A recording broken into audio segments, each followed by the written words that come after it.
Hi everyone and welcome to Jane Talks Real. It's nostalgia time once again and I'm going to be talking about Raven. No, I'm not talking about this. I'm talking about this, which was a Scottish kids game show starring James Mackenzie. This one ran from 2002 to 2010 and I was 15 when it first came out, so I would watch it after school. Now, I'm going to come out and say it, I was pretty naive as a kid and honestly, I actually thought I would never be able to go on this show because my name wasn't unusual enough. I know, I'm dumb, but I did figure it out eventually. Anyway, Raven would recruit some young warriors to help him battle his arch-nemesis Nevar. The warriors would compete in different challenges, success resulting in gold rings and failure meant the loss of a life.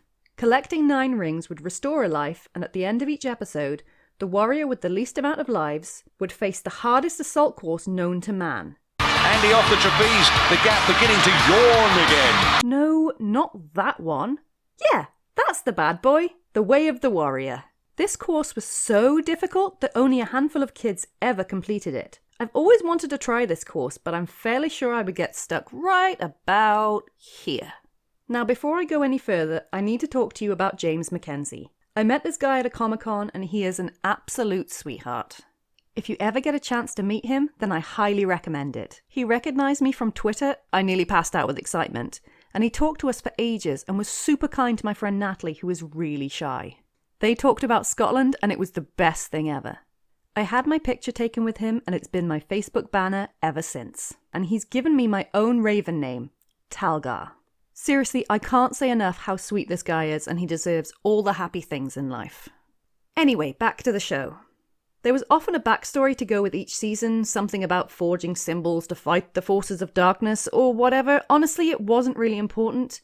All you need to know is Raven good, Nevar bad. Irvan, a bit of a dickhead. Anywho, Nevar had demons on his side, these cult-looking roby guys who would F you up if they caught you. It felt like the medieval zone from Crystal Maze, but all the time.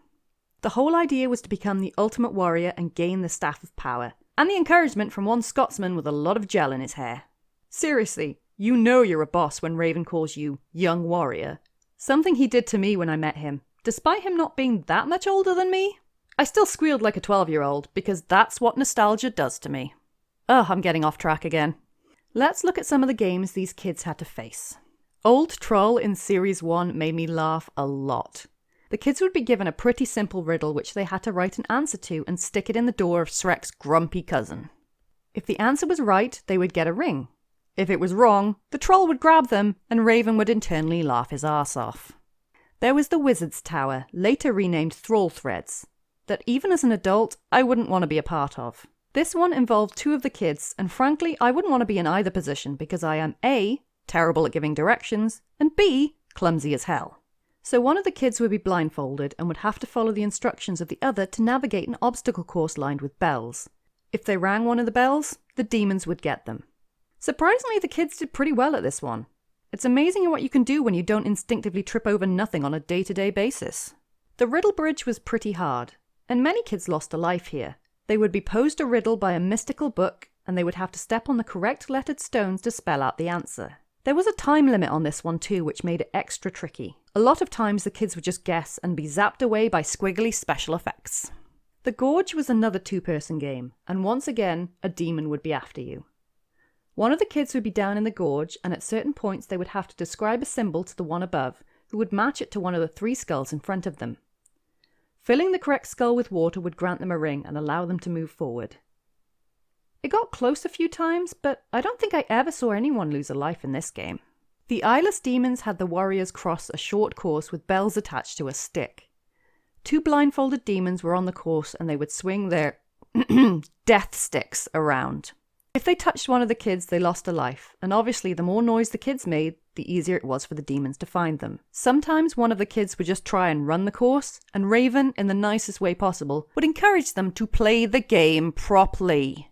I can't remember the name of this one, but basically the kids in turn would climb up next to a waterfall and collect 3 rings while being chased by a demon. Most of the kids would miss the 2nd ring, and Raven's disembodied, booming voice would tell them to go back. In reality though, I imagine James and half the production team yelling up to them that they've missed a ring. Demon Square was my favourite game, and it gave me a little bit of the Dark Knight flashbacks from Incredible Games. Now by this point you just knew that Raven was trolling these kids. These demons are unlike any you have seen before. But as long as you do not step before them, they will do you no harm. But step before them you must. So for this one, Raven's magic bush, yes, I know it was like a wisdom tree or something, but Raven's magic bush would ask a question to which the answer was always true or false. The kids would have to each pick a path depending on what they thought the answer was. If they got it right, they could step forward. But if they were wrong, they had to stay where they were and await their fate, as the demons would also move forward each turn. Too many wrong answers, and it was... Game over, man! It's game over! But Raven always looked so proud when the kids made it. Finally, we're going to be looking at The Last Stand. I'm the juggernaut! Nope. The Last Stand was, I think, when there were 3 warriors left from their particular week, and depending on how many rings and lives they had left, they would start at different times on the assault course. This one was much easier than the Way of the Warrior, because they actually needed these kids to complete it. This one focused a lot more on puzzles and skills, rather than not getting knocked off the death course. The first 1 or 2, depending on the season, to finish the course, made it through to the final, and those left behind got exploded. Dragon's Eye changed the format of the series somewhat, doing away with the Way of the Warrior altogether, and focusing on teams rather than individuals. This girl was by far my favourite, and she sacrificed herself to save her team. What a badass. Not like the poor bears who were pretty much all wiped out in one game. Dragon's Eye also focused more on fleshing out the backstory of Raven and Nevar by throwing in another character, but frankly, all I wanted was for James Mackenzie to say this. Let the challenge begin. Let the challenge begin. Let the challenge begin. Let the challenge begin. Let the challenge begin. Let the challenge begin. And hit his stick into the ground. As is the case with pretty much every nostalgic game show, this one got a reboot, and it wasn't too bad. The new Raven was lovely, but it just wasn't the same with James Mackenzie being sidelined for most of the show. I don't know what happened to the reboot, it just sort of stopped, which is a shame because it was enjoyable. Oh well.